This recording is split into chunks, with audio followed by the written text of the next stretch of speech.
So, yan! Welcome to my vlog! Tara, samahan niyo ako magluto sa aking munting kusina. Let's go! So, dahil tayo matika mga krills.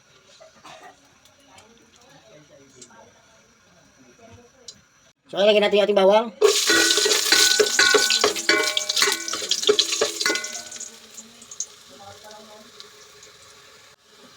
Buyas. Simple lang yung ating niluluto ngayon. So ayan, nagprito po ng pork chop. At syempre, pinalambutan natin yung ating balatong or munggo. Syempre, yung ating pork chop. Wala, bumawas tayo sa ano. So nagprito tayo ng isang kilo po yan. So bumawas tayo ng kapaso. So natin yung pinirito natin mga rin. Ito po yung ating isasahog. So ilalagay natin ng patis.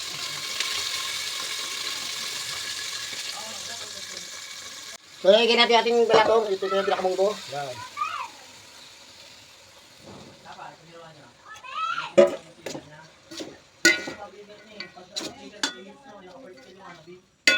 So, mga isalagay natin sa baw. Yung ating gisa munggo. Yan. Dito ako mga pinagay natin. Yan. So, halala natin na kumulo yan mga rin mga kwaiti. Yan, mga kwaiti. Mga kambalicious. Yan, kumukulo na. Yun.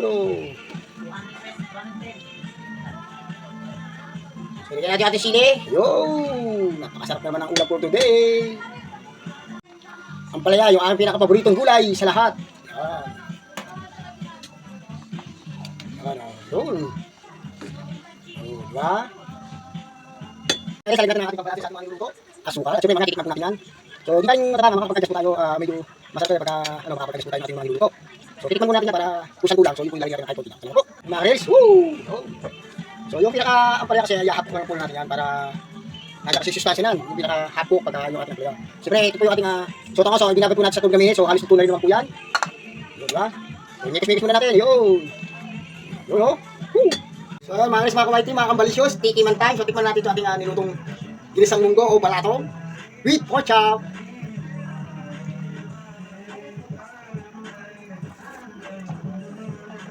Yan.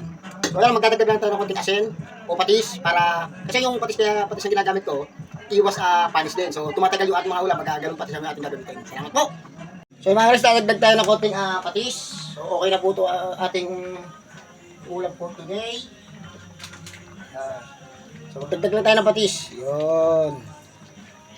Okay na po yan mga karis. So ready to serve na po yan mga karis mga kawaiti.